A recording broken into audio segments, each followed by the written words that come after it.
Acting legend Donald Sutherland has passed away at the age of 88. From his film work to his activism, the actor stayed busy right up until his final days.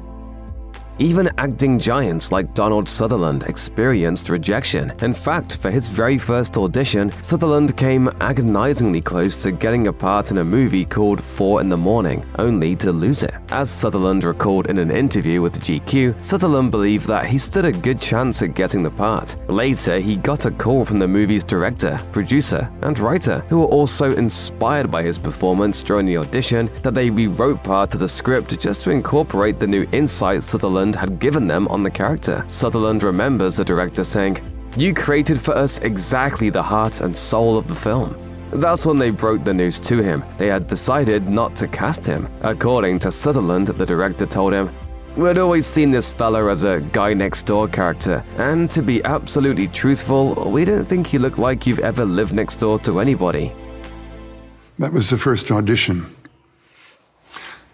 That kind of sums up how things went.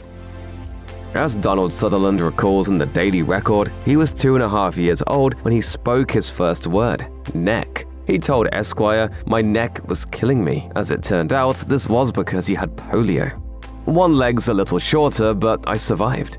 There's one formative moment from Sutherland's childhood that stands out to him above all others. According to the Telegraph, Sutherland ducked out of his engineering class and went to a movie theater instead, where he watched La Strada. As he told Rolling Stone, his reaction was, "You can make movies like this?" Still riding the wave of exhilaration from that film, Sutherland went to watch another film back-to-back. This time it was Paths of Glory, a galvanizing anti-war film. He told The Guardian, "When I came out of that movie, I was grabbing stones, pieces of gravel, anything, and throwing them at the street. So much was the rage at the injustice that I felt." Sutherland credited this moment for sparking his political passion and inspired his dream to become an actor.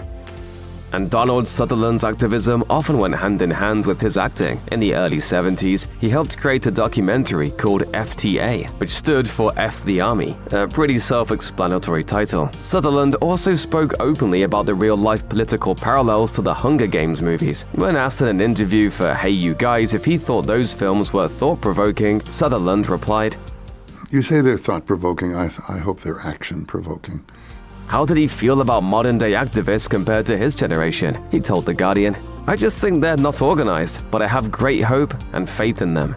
And he believed the Hunger Games just might be enough to inspire that change. According to the Telegraph, Sutherland was thrilled to see strangers give him the three-fingered salute used by the revolution in the Hunger Games. The salute has even been used by activists protesting a military coup in Thailand.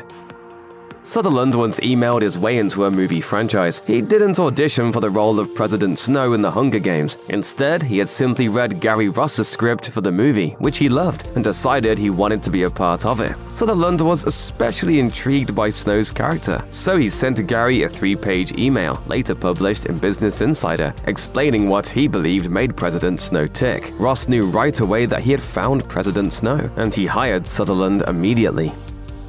Donald Sutherland's President Snow is a dictator who maintains control of the dystopian world of Panem by taking his citizens' children and forcing them to fight to the death on live television. In spite of this, Sutherland could understand where Snow was coming from. He told Hey You Guys, I don't see him as a villain. I see him as a bureaucrat. I have a huge affection for him. Katniss and Snow may be arch-enemies, but Sutherland said that Snow genuinely admires her. He told Variety that Snow views Katniss as a particular kind of genius he's been looking for all his life. In fact, he declared in a BBC interview, if she were his granddaughter, she would rule Panem.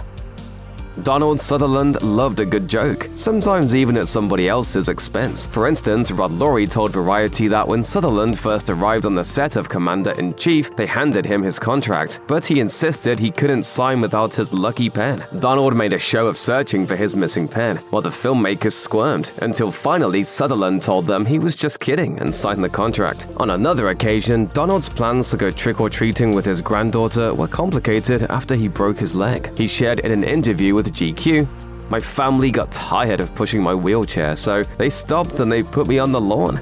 That's when Sutherland discovered an even more enjoyable way to spend his Halloween. His wife stretched a pair of nylon tights over his head and set a bowl of Halloween candy on his lap. Then Sutherland sat perfectly still, pretending to be a decoration. And just when the kids were grabbing their candy, he would suddenly move, scaring the living daylights out of them. As he told GQ, "They ran to their mothers, but I guarantee those kids will remember it with pleasure forever." Film was Donald Sutherland's area of expertise, but he worked with live audiences too. Speaking to the Los Angeles Times, he joked that his first performance, a play that he performed at Toronto University's Hart House Theatre at age 11, was the peak of his career. He said, "The audience laughed and applauded when I came on. They applauded when I went off. I've never had it as good since." The veteran actor recalled being on stage and banging his foot so hard that his big toenail came off. He told the Daily Record, "But I didn't feel a thing till I walked off stage and I screamed. Then I went back on stage and again I felt nothing." After earning a People's Choice nomination for his work on Commander-in-Chief, Donald was expected to give a speech. The show's director, Rod Laurie, told Variety, "He wouldn't just read from the teleprompter. He insisted on memorizing his entire speech. As far as he was concerned, it was a performance."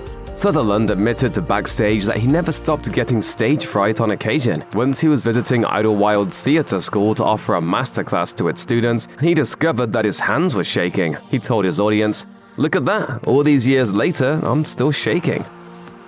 Donald Sutherland isn't the only actor in the family. His wife, Francine Rossett, is a French-Canadian actress. He named all 4 of his sons after directors, and 3 of them later became actors. After Donald worked together with his son Kiefer Sutherland on a film for the first time, 2016's Forsaken, the Today Show asked him if he gave Kiefer any acting advice. I didn't give you any advice, did I? I said be truthful. You should be truthful. Perhaps one reason why Donald was reluctant to offer any parental guidance was the fear of being too harsh on his son. Donald once recalled asking his mom if he was good-looking when he was a kid. He said she was silent for a long time, until finally she said, "Your face has got character." Donald did remember Kiefer as a teenager asking for his father's feedback on an upcoming audition. Donald told his son that his performance was terrific, but Kiefer said, "No, but wait a second, that's the way they want me to do it. Can I show you how I want to do it?" He then gave a reading of the line that his father loved even more. That was how Donald Sutherland knew Kiefer was capable of finding his own voice as an actor. There was one thing that Donald Sutherland was very particular about, so particular in fact that he put it in his contract. He insists that the first scene he shoots in any movie comes from somewhere in the middle. It seems counterintuitive. Shouldn't you start at the beginning? In an interview with Collider, fellow actor Gillian Anderson recalled Sutherland telling her that it's for a good reason. He said, "If the audience believes you for the first period of time, you cannot necessarily be all there in the middle, and they'll buy it because you've gained their trust in the first third of the film." In an interview with the Los Angeles Times, Sutherland said that he spent the first 2 weeks zeroing in on his character until he felt confident enough to film his character's first appearance. He explained, "When you do the beginning of a film, there can be no hiccups, no bad decisions, because that's the first time people see you. First impressions carry."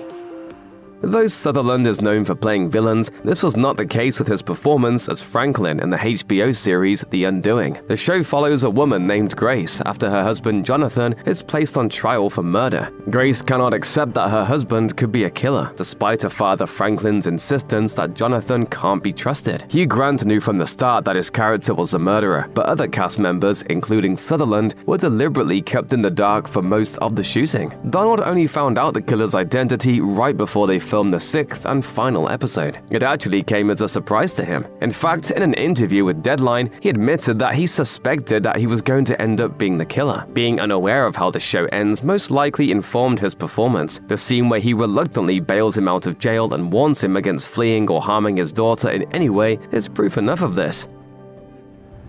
I will track you down, and I will kill you myself. After 2 previous marriages, Donald Sutherland married Francine Rossett. Their marriage lasted more than 50 years. Sutherland told The Guardian, "I think it's like Joanne Woodward said, beauty goes and sex goes, but my husband makes me laugh every single day. And so does my wife. We laugh all the time." Sutherland and Rossett did have some occasional friction though. When Sutherland was preparing to play his pyromaniac character from Backdraft, he and Francine went on vacation for the summer. Francine reportedly said it spoiled the vacation for her, adding, "Our whole summer was made up of that pyromaniac." And now who doesn't love fire? During another interview with The Guardian, Donald's wife called his cell phone. He took the call and murmured, "I'm working, darling, I'll see you soon." The interviewer asked Sutherland how he managed to maintain a long, happy union with Francine since 1972. Was there a trick to it? Grinning, Sutherland replied, "Answer the phone." Sutherland was quite happy to joke about the times people insulted him. He recounted one such incident for The Telegraph, saying, "A flight attendant in Glasgow stopped in front of me and said, 'You're Donald Sutherland, aren't you?' And I said, 'Yes.' And she said, 'You're not near as ugly as ye are on the telly.'" In another interview with GQ, Sutherland recalled asking his agent Ron Mayer to get him a part in a movie. The producer said to Ronnie, "You would have a better chance getting the part than he would." When Sutherland was chosen for his first major role as a soldier pretending to be a general in The Dirty Dozen, the director didn't exactly flatter him either. After the original actor said he didn't want to make a fool of himself performing that scene, the director pointed to Sutherland and said, "You, with the big ears, you do it." Which one of you guys wants to be a general? A general? After MASH was released, a Canadian magazine interviewed folks from Sutherland's hometown, according to Backstage. They didn't publish an interview with one of Sutherland's former classmates. They did share the highlights with the actor. Donald's classmate, having never seen MASH, was skeptical that Donald was now a Hollywood star. Sutherland said, "All he knew for sure was that I couldn't be any good because he sat behind me in school."